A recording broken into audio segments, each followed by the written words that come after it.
Bueno, tiempo para el debate y la tertulia después de esta entrevista que hemos tenido con el que va a ser el representante al candidato en esa coalición Podemos Equo por Álava, Juancho López Uralde. Bueno, ya hemos hablado de esa parte irónica de ese mensaje, una conversación que tuve con él por Twitter, porque, claro, yo decía en el Twitter, y bueno, Joseba, bueno, buenos días, ¿qué tal estás? Muy bien. Pachi, va a presentar a los invitados ya de buenos días. Pachi, Miquel, buenos días. Buenos días. Todo bien, ¿no? Todo bien. Bueno, que decía que es que todo empezó porque, claro, cuando se presenta el acuerdo, de alguna forma, o se sabe que Juancho López Uralde va a encabezar la lista, la plancha por Álava, en esa formación o coalición, yo lo primero que hago es mandar un Twitter diciendo: un guipuzcoano representa a Álava y presenta su candidatura en Bilbao, dije.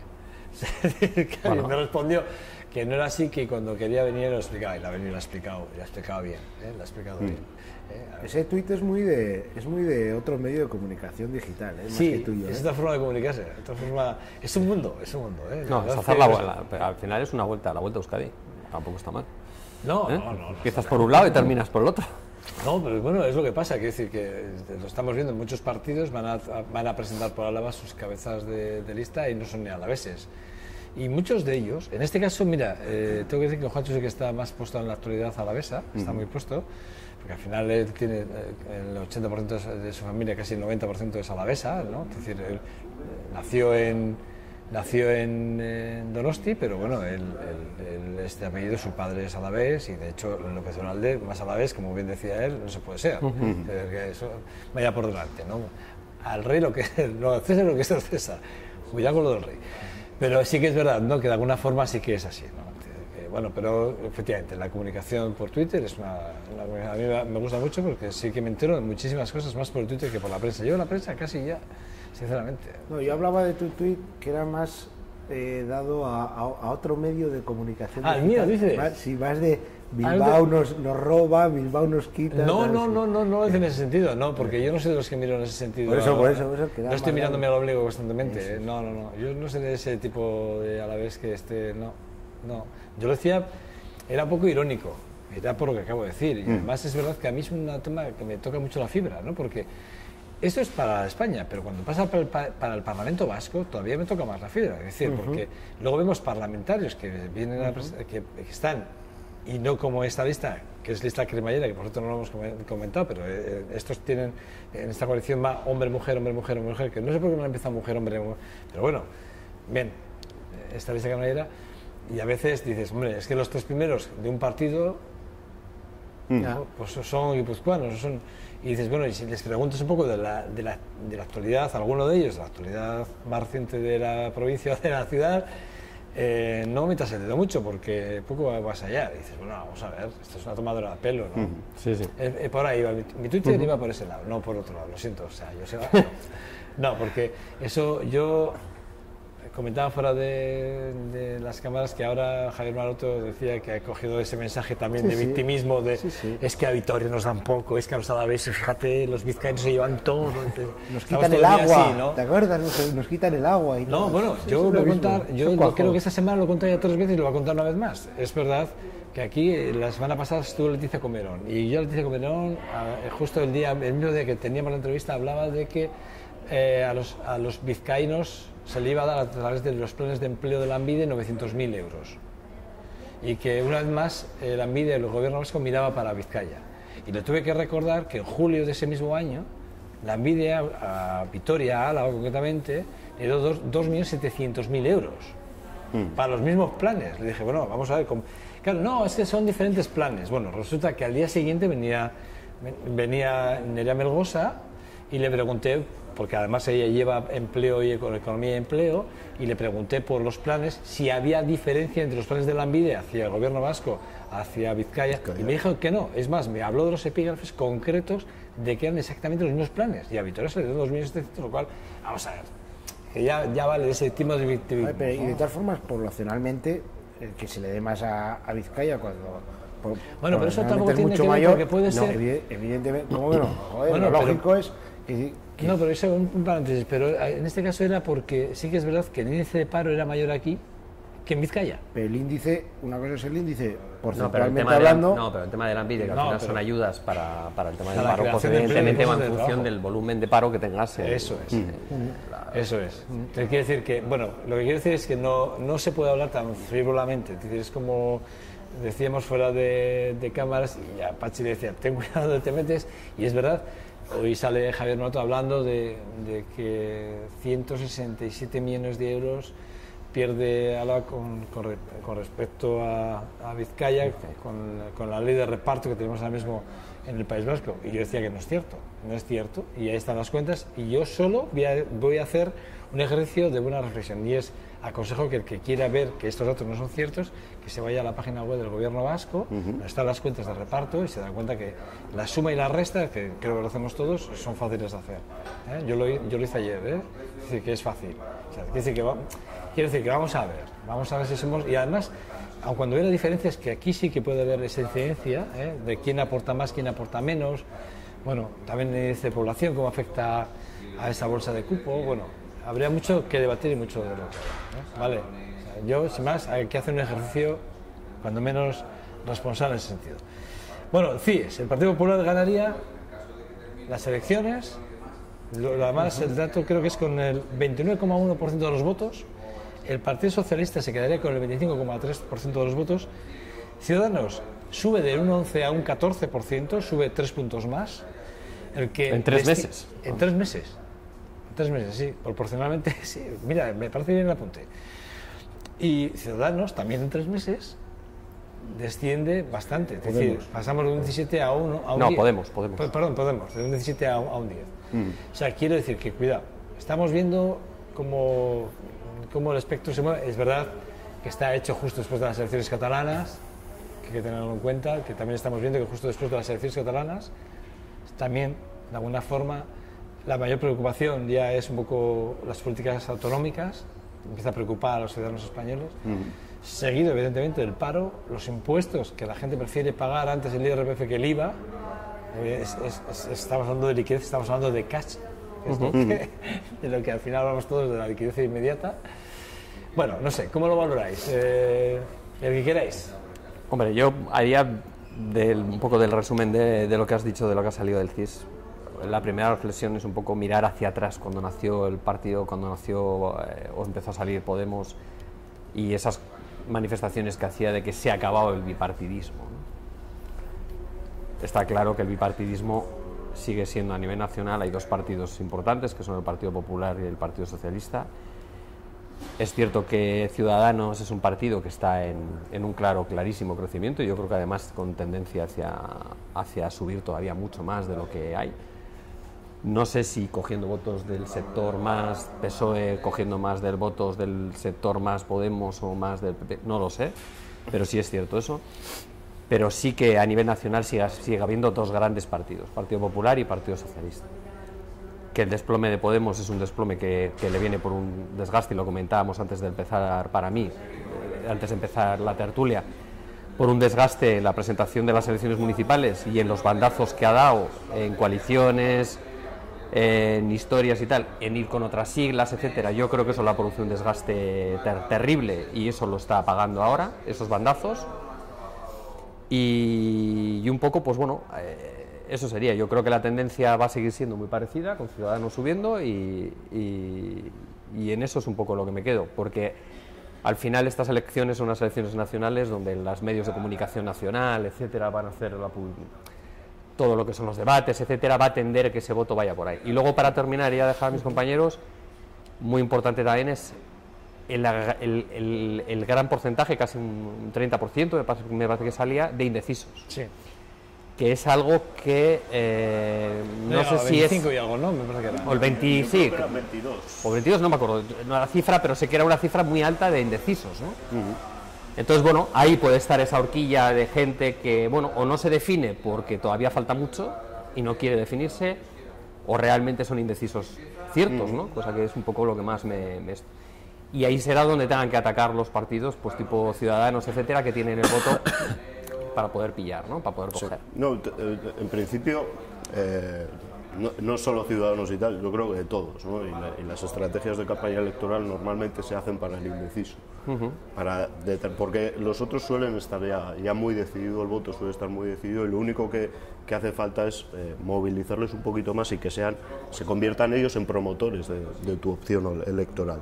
Es un número alto, 22%, pero no es un número exageradamente alto, quiero decir, lo normal es que a estas alturas de la campaña ese porcentaje sea en torno al 20% de indecisos. De hecho, la previsión es que hasta el inicio de la campaña, es decir, 2 semanas antes, el porcentaje sea muy similar. Puede que baje un poco porque ya decidan algunos, pero es muy similar. Y lo digo porque normalmente suele ser el porcentaje, ¿no? No es algo extraño. Y las campañas electorales con un nivel de indeciso tan grande, por eso tienen tanta importancia, y sobre todo con diferencias tan pequeñas, que si tenemos en cuenta el margen de error, prácticamente tenemos casi un empate técnico entre el Partido Popular y el Partido Socialista.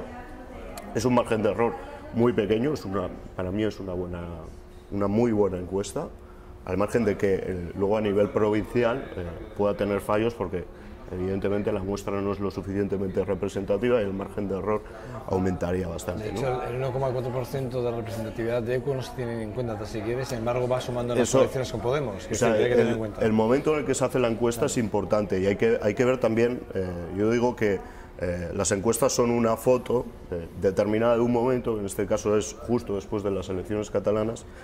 Pero si ves las tendencias y las evoluciones de las encuestas, primero, llegas a una conclusión que efectivamente es así. Los dos partidos grandes, Partido Popular y Partido Socialista, siguen aumentando su tendencia de voto, o sea, su tendencia es a crecer.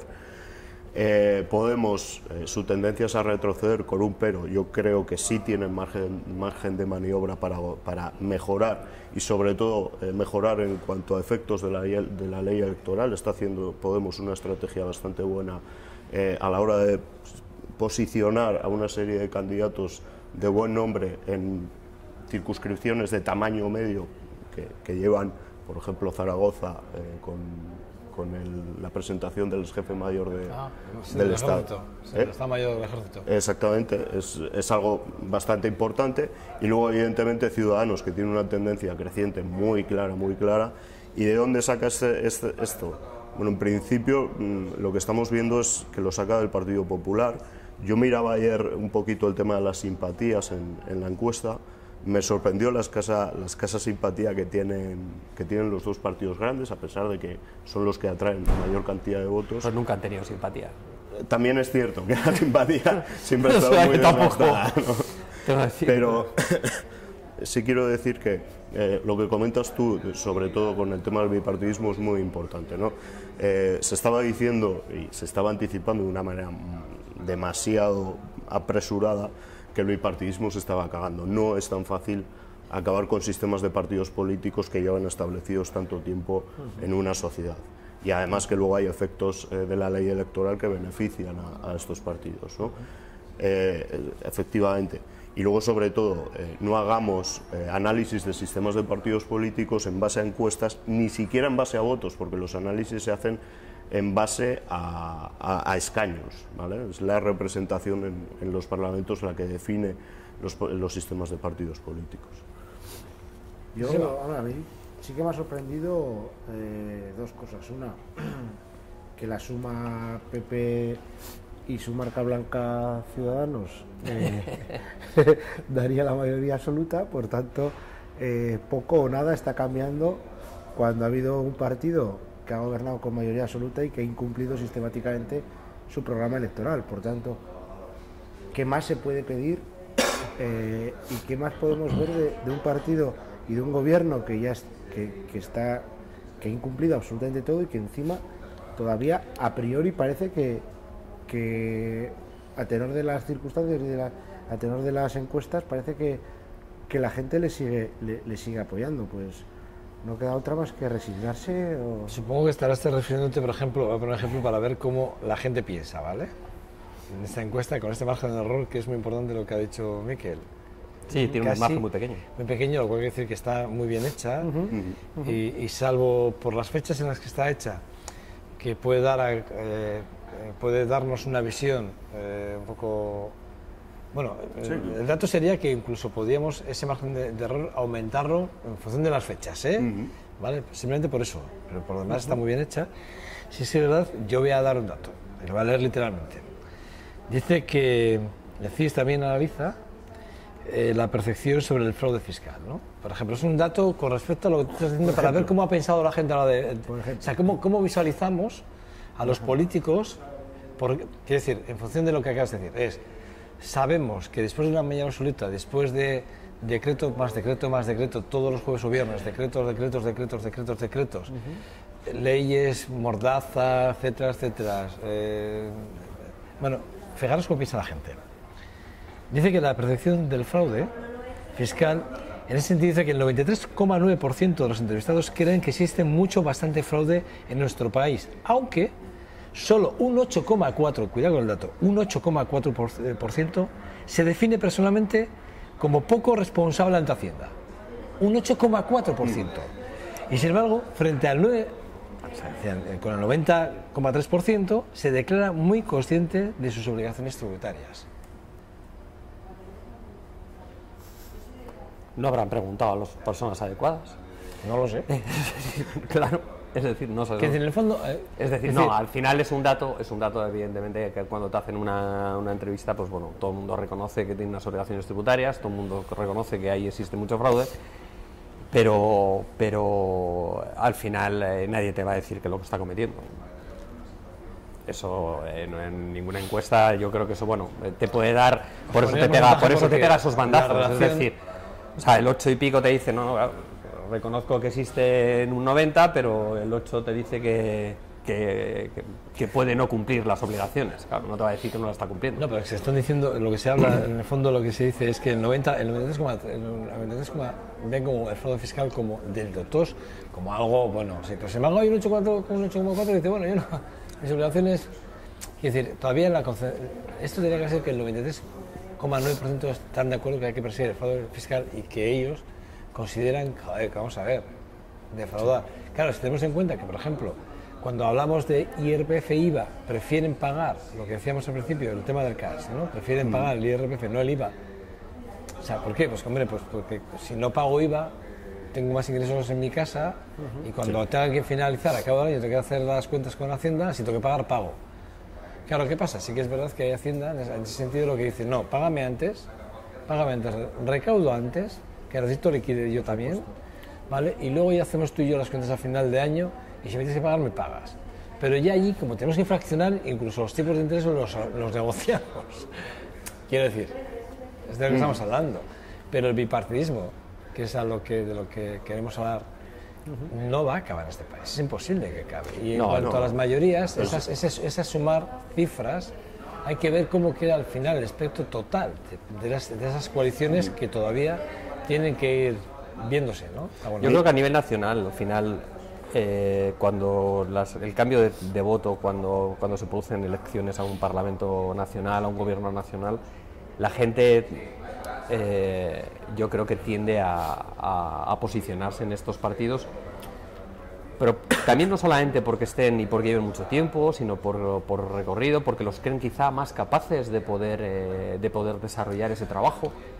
Digo, un poco como una idea así. Hay un dato curioso que es, normalmente en las elecciones en las que se prevé un cambio, hay una sensación de cambio, la participación aumenta mucho. Claro. Y en estas elecciones no estamos viendo esta posibilidad, ¿no? O sea, no estamos viendo que hay unas expectativas de participación muy elevadas.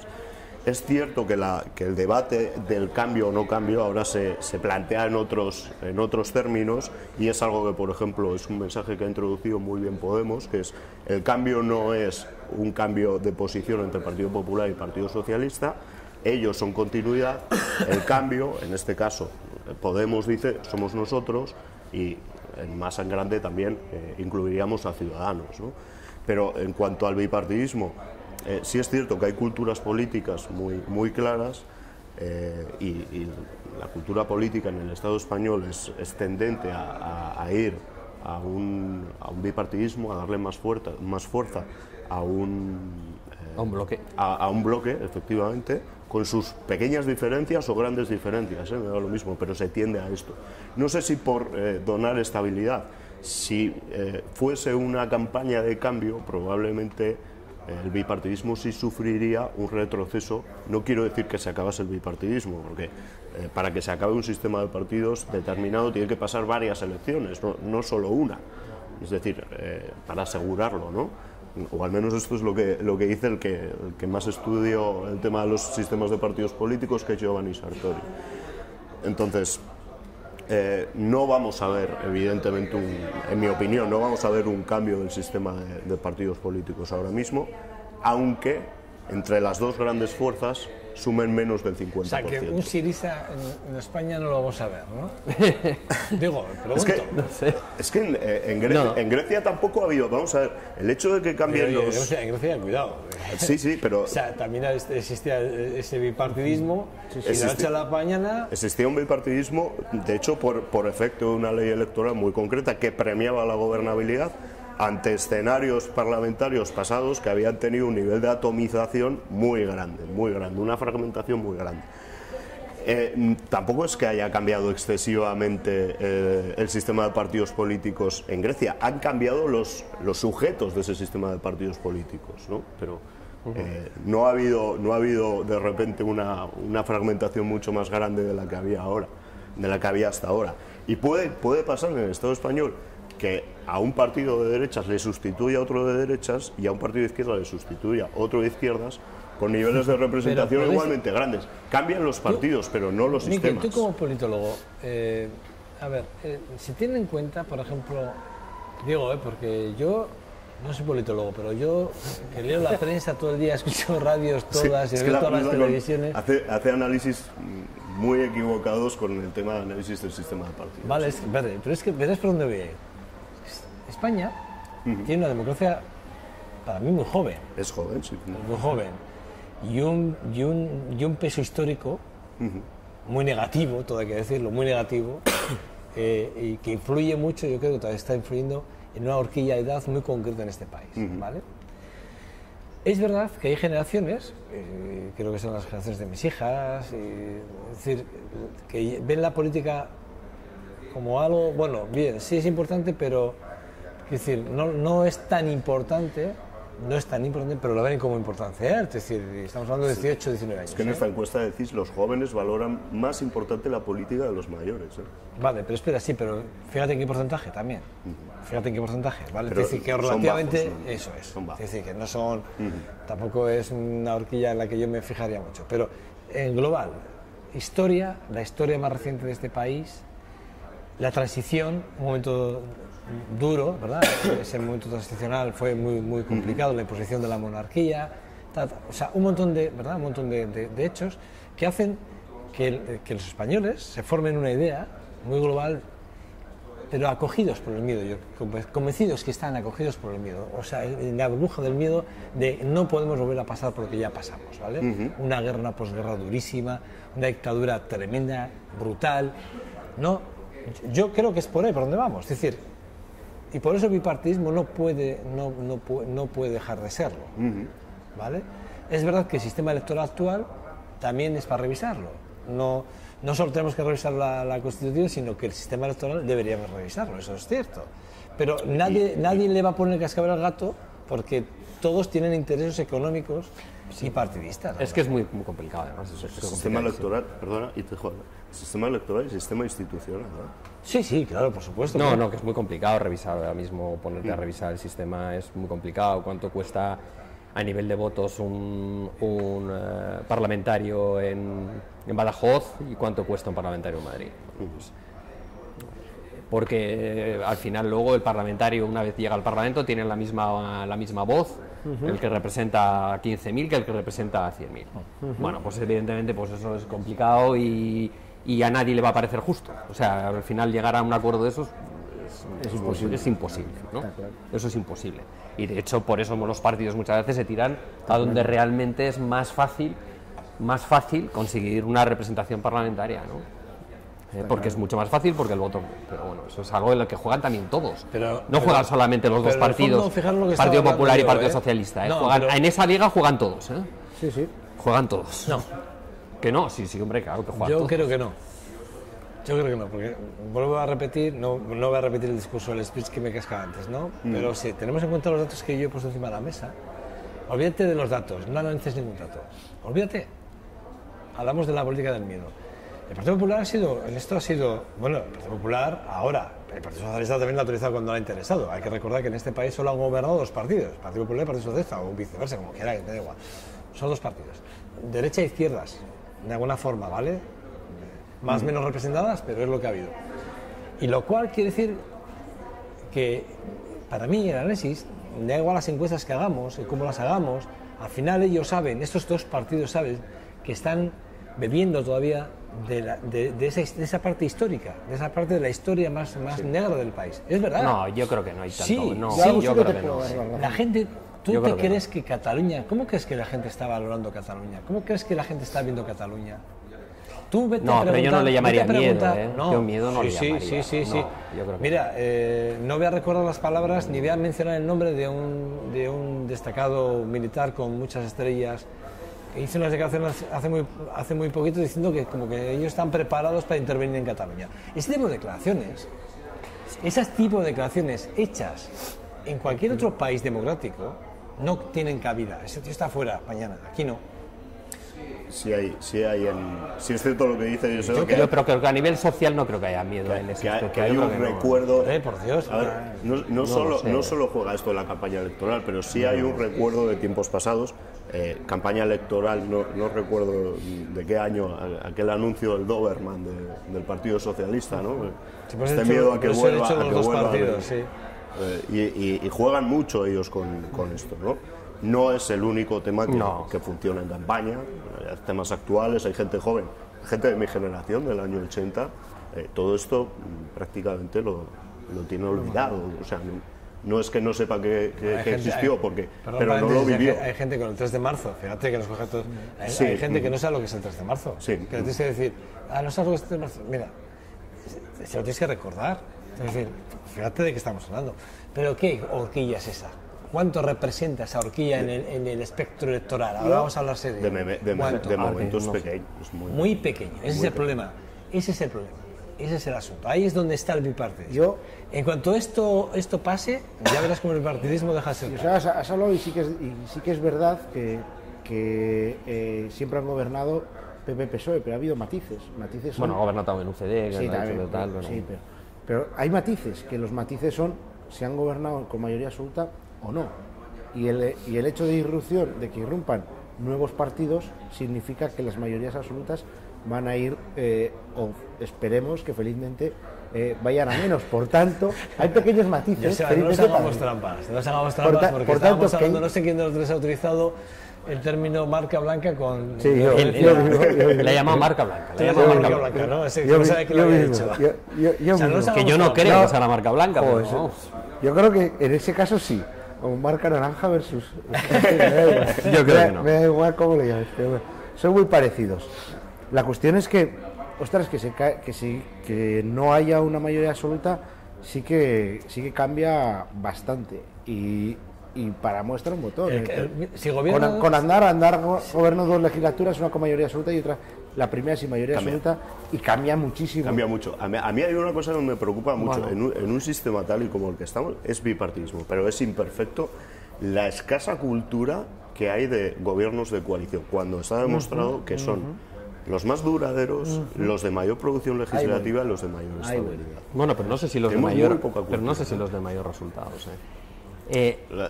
O sea, en datos objetivos es lo que... O sea, el observatorio de gobiernos de coalición es lo que nos dice. Bueno, el Partido Popular en estos 4 años con mayoría absoluta ha superado los 230 leyes aprobadas en el Parlamento. Una brutalidad. Una brutalidad. Muchas estarán de acuerdo, unos o no estarán de acuerdo, las habrán hecho mejores o peores. Totalmente discutible, porque para eso estamos en una democracia y a muchos les parecerán bien y a otros mal, pero las ha trabajado y las ha hecho. El Parlamento Vasco creo que ha sacado 7 en 4 años. Perdona, ¿y Muy las poca 200 actividad. estaban en el programa electoral? Pregunto. No, no, no. Ah, vale. O sea, que la mayoría absoluta se da al pueblo No. en base a un programa electoral en el cual No, luego no, eso no. lo utilizan No, para no. hacer las leyes que no están en el No, no. programa electoral. Vale, vale. No. No hay más preguntas, No, señoría. no. Primero porque si cuando desarrollas un programa electoral fueras adivino y supieras cómo va a evolucionar un país durante los próximos 4 años, pues es muy posible que en ese programa electoral pudieras decir todo lo que vas a aprobar en los próximos 4 años. Que para qué aprobarlo dentro de los 4 años, si lo aprobaría todo el primer día, porque como ya sé lo que va a pasar en el año tercero, es decir, no. Evidentemente tienes que evolucionar y tendrás que aprobar las leyes en función de lo que vaya surgiendo en el país y cómo vaya evolucionando el país. Luego, hay cosas que en el programa electoral pueden estar y hay cosas que no pueden estar en el programa electoral. Bueno, lo que sí está claro es que si sacase una mayoría absoluta Rajoy, ya sabemos que la transición cuarta esta que permitiría que Navarra tuviese la opción, que lo contempla la Constitución, sabemos que, vamos, mayoría absoluta, artículo 33, modificamos, como se hizo con el 150 y no sé cuántos para el tema de la banca y de los dineros, ¿verdad? Se modificó la Constitución para tal. En agosto. Seguro que la transición cuarta Rajoy la cambiaba mañana para que no hubiese tentaciones en vista de lo que está pasando en Cataluña y, claro, para que a los treviñeses tampoco se le permitiese ya esa transición cuarta, tocarla, ¿eh? O sea, cuidado. Bueno, para que nos demos cuenta un poco, y rápidamente porque tenemos menos de un minuto, pero me gustaría que me diréis, cuando hemos titulado, me dijeseis, depende de dónde leas la prensa, depende de cómo lo veas. Por un lado, hablan de que el Tribunal Constitucional, ¿no? Pues efectivamente rechaza los escritos presentados en cuanto a la celebración de esa mesa del Parlamento que va a hablar sobre un texto concreto, van a debatir sobre un texto muy concreto, y lo rechaza. Y dice que lo rechaza porque no se puede privar, no se puede prohibir el debate. Rechaza la suspensión del debate. Porque no se puede rechazar un debate, es que no se puede. ¿Y optar el debate por qué? Vale. Totalmente democrático. Pero fijaros, por ejemplo, hay otra prensa que dice, digo por titulares, dice, el Constitucional rechaza suspender la votación del texto independentista. Bueno, eso es... Diego, bueno, es matices de prensa.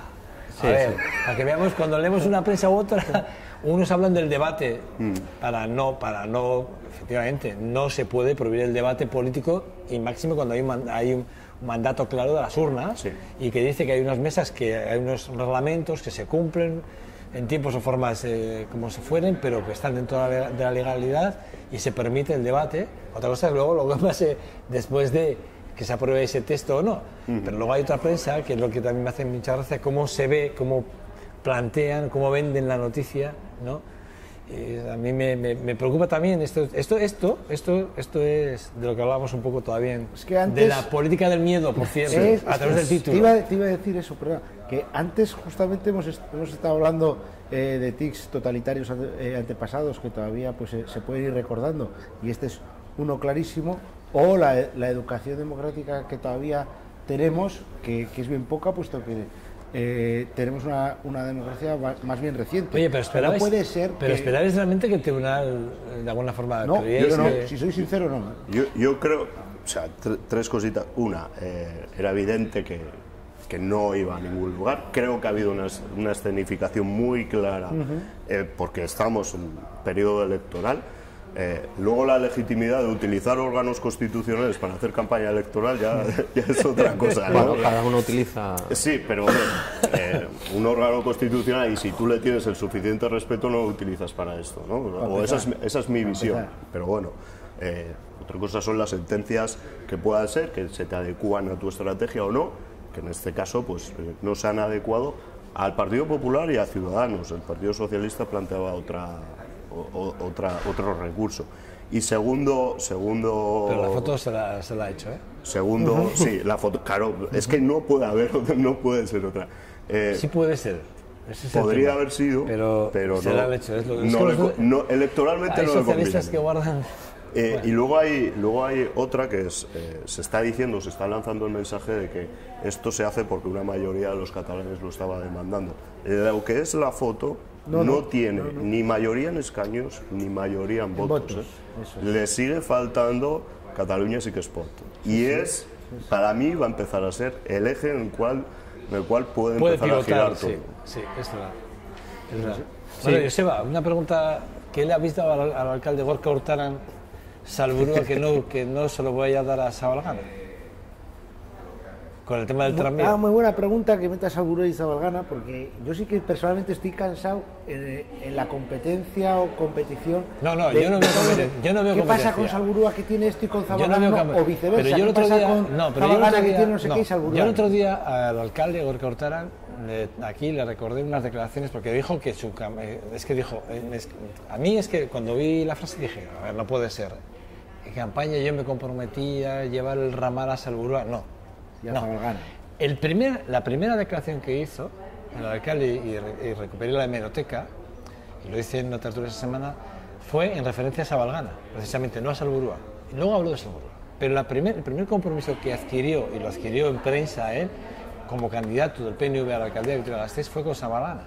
Resulta que ahora el ramal no va a ir a Zabalgana y sí va a Salburua. Pues usted preguntaba que qué le habéis dado al alcalde Gorka Hurtaran en Salburua que no le hayan dado los de Zabalgana. Digo, pues si le podéis dar algún consejo a los de Zabalgana para que el ramal llegue también allá. Por desgracia no puedo darle muchos consejos, me gustaría, pero no puedo darle.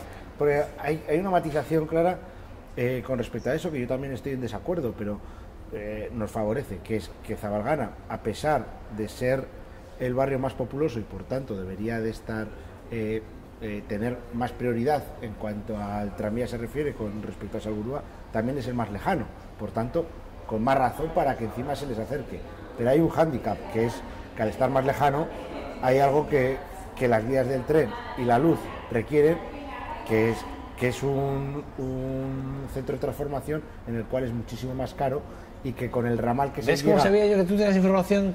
¿Ves? Sí, no, pero es así, es que no, pero es así. Entonces, claro, se está hablando, es única y exclusivamente económica. No es que yo le haya dado o no le haya dejado de dar, que no es verdad. Es puramente económica. Y por desgracia, los que pierden, pues siempre son los mismos que son los vecinos, no es más. Bueno, o sea que es un centro de transformación, nada más. Es la diferencia. Claro, es la distancia, es decir, es más costoso llevarlo hasta allí. Estás siendo irónico ahora. No, y me imagino que incluso también por la continuidad del metro, del tranvía actual, ¿no? Es mucho más fácil llegar a través de Calle Florida, etcétera, es mucho más fácil que evidentemente... Pero si vamos a hacer un ramal, por Dios, pero si vamos a hacer un ramal solo para que llegue hasta... que no llega ni a Mendizorroza, que por lo menos por eso hubiese llegado hasta Mendizorroza, y hubieses hecho un ramal que va a las universidades y que hubiese llegado hasta Mendizorroza, entonces, que de ahí ya a Zabalgana... No queda mucho. Vamos a ver, si es que... O sea, es que las cosas hay que... Yo no sé quiénes son las cabezas pensantes, ni voy a entrar, no voy a entrar, de verdad no voy a entrar. Y ya no entro en cuánto puede costar más o menos, si más, menos flexibilidad, que eso está más que debatido.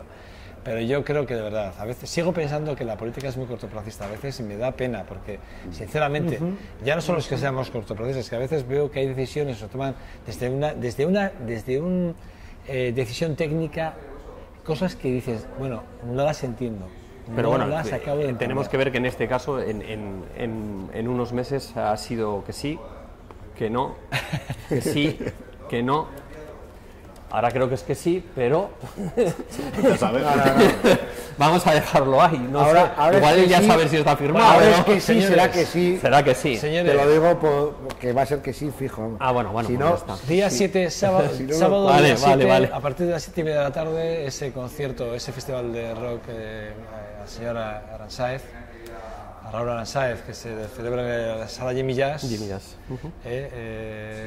Que yo os invito a que vayáis, os invito a que os acerquéis.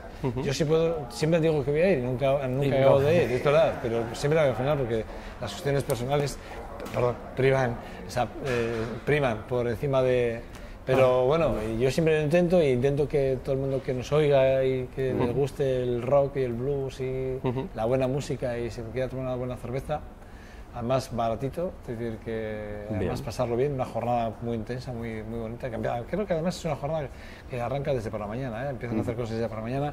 Pero bueno, recordar a Raúl siempre es una verdadera lujo, un gran guitarrista, un buen amigo y un tipo fantástico que nos dejó, cuestiones de salud, de repente además, a mí me coge de vacaciones.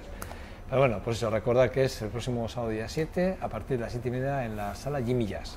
Si os apetece, ese homenaje y ese recordatorio otra vez a la figura de Raúl Aranzáez. Bueno, dicho esto, cuidaros, ser lo mismo, felices, ¿vale? Muy bien. Bueno, Seba, ya hablaremos de la central esa. Ya hablaremos. Ahora me lo cuentas. Sin más, a ustedes nada, dar las gracias una vez más por su fidelidad, que es mucha, créanme, lo sabemos porque lo estamos cuantificando y créanme que cada vez son más los que nos siguen y que les estamos muy agradecidos porque confíen en este producto, en este proyecto de 2.5 Gasteiz, en su casa en VTV. Nada, sin más, en nombre de todo el equipo que hacemos posible este trabajo, desearles un feliz fin de semana y les esperamos el lunes en esta su casa. Agur, agur.